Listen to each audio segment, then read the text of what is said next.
In modern warfare, victories are rarely decided by sheer firepower alone. They are shaped in moments that last only seconds, by pilots who trust instinct when doctrine fails, and by decisions made under unbearable pressure. These are not legends or exaggerated war stories. What follows happened in real skies, over real cities, fought by real people who understood that survival often depended on clarity in the middle of chaos. In the early hours of February 28, 1994, the skies over Bosnia were tense and eerily quiet. A NATO-enforced no-fly zone was in place, designed to limit the violence in a conflict already tearing the Balkans apart. Yet despite the risk, 6 aircraft from the Bosnian Serb Air Force crossed that invisible boundary at low altitude. The jets were J-21 Jastreds, aging ground attack aircraft built decades earlier, flown by volunteer pilots who knew they were entering airspace controlled by the most advanced air force on Earth. Leading the formation was Ranko Vukmirovic. He guided his pilots through valleys and uneven terrain, hugging the Earth to stay below radar detection for as long as possible. Their mission was brutally simple: strike a weapons factory near Banja Luka and escape before NATO could respond. But bombing required altitude, and altitude meant exposure. As the aircraft climbed, NATO radar screens lit up almost instantly. The alert raced through command channels and reached 2 U.S. Air Force F-16s already patrolling nearby. The American pilots reacted immediately, pushing their aircraft forward at supersonic speed. Strict rules of engagement governed every move they made, but once the Serb jets were confirmed inside the no-fly zone and actively attacking ground targets, those rules changed in an instant. The F-16 swept past the formation in a deliberate show of dominance, a final silent warning. It went unanswered. Bombs struck the target below, and moments later, NATO command issued an order that would mark a turning point in history: weapons free. Missiles leapt from the F-16s, guided by radar locks and heat signatures. One Jastreb vanished in a fireball mid-air. Another was hit seconds later. The remaining pilots scattered in panic, diving into valleys, pressing their aircraft against the terrain, desperately trying to escape fighters that could outclimb and outrun them with ease. Some managed to eject, others never made it out. One pilot, Zlatan Trnalic, found himself completely alone. His aircraft was damaged, barely responding to his controls.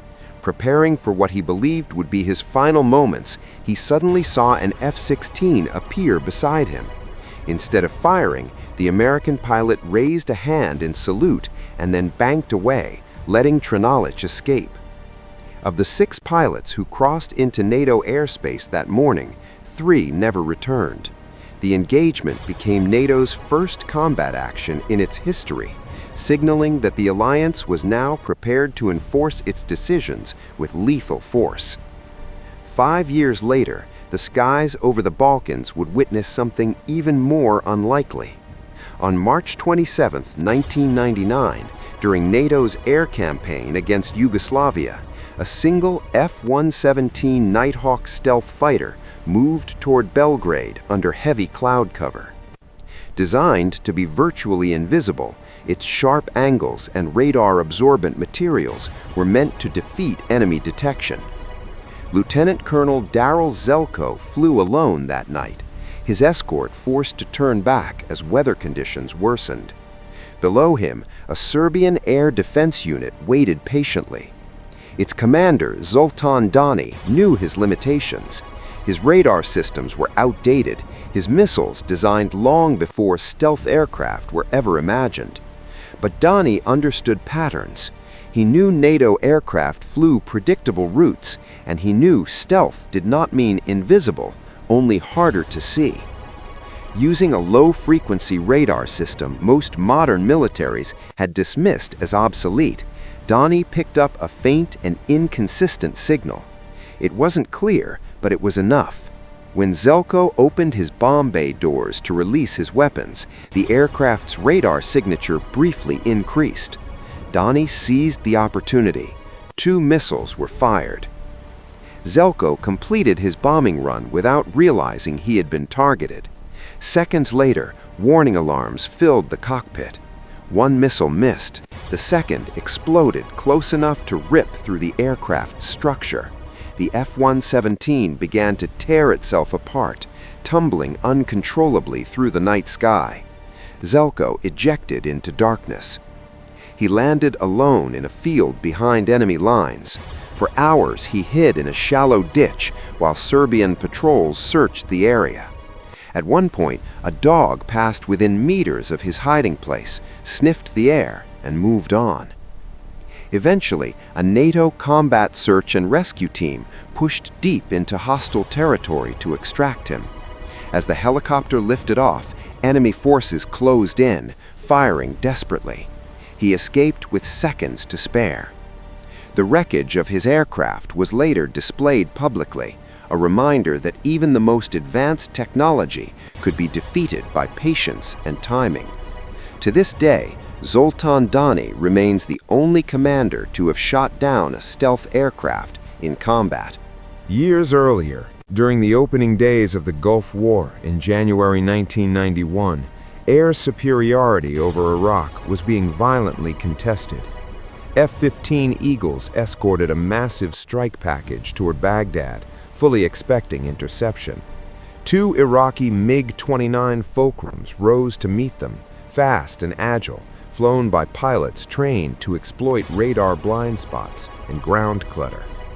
Captain Cesar Rico Rodriguez detected the MiGs but struggled to get a clean firing solution. The Iraqi pilots deliberately dragged the fight toward Baghdad, using the city's dense air defenses to complicate the engagement. Missile warnings blared as a 3rd MiG suddenly appeared, hidden by terrain and radar gaps. An AWACS controller spotted the threat just in time, warning Rodriguez seconds before disaster. Rodriguez fired an AIM-7 Sparrow missile, destroying 1 MiG instantly. The second dove toward the desert, attempting to escape. Rodriguez followed, giving up altitude and committing fully to the fight. What followed was a brutal, low-level dogfight, both aircraft pushed to their limits. The Iraqi pilot pulled too hard. His aircraft exceeded its limits and slammed into the ground at high speed. Rodriguez survived, adding another victory to a record that would make him one of the most successful fighter pilots of the war. More than a decade later, during the 2003 invasion of Iraq, air combat took a very different shape. On April 6th, American ground forces were trapped near Baghdad's Muthana Bridge. Iraqi tanks and armored vehicles were closing in, using the bridge as a choke point. A massive sandstorm reduced visibility to almost nothing. Most aircraft struggled to operate. 2 A-10 Warthogs were sent anyway. Flying low and slow, built to absorb punishment and keep fighting, the A-10s descended into the storm. Pilots Donk Strausberger and Billy Bob Thornton could barely see their targets, relying on sensors, radio calls from troops on the ground, and pure instinct. Anti-aircraft fire filled the sky. Tracers passed close enough to feel through the cockpit. The A-10s attacked again and again. Their GAU-8 cannons ripped through Iraqi armor. Tanks burned. Vehicles exploded. At one point, a missile passed within feet of Thornton's aircraft, fragments slamming into the fuselage. Low on fuel and under constant fire, the pilot stayed until the enemy finally withdrew. The bridge held. The trapped troops survived. Both pilots were later awarded the Silver Star. Across all these battles, spanning decades, continents, and technologies, the defining factor was never machines alone. It was human judgment. Pilots who pressed on when retreat was safer. Commanders who trusted intuition over doctrine, and moments where hesitation meant death. Modern warfare may be shaped by technology, but in the end, it is still decided by people, in seconds where there's no room for doubt and no guarantee of survival.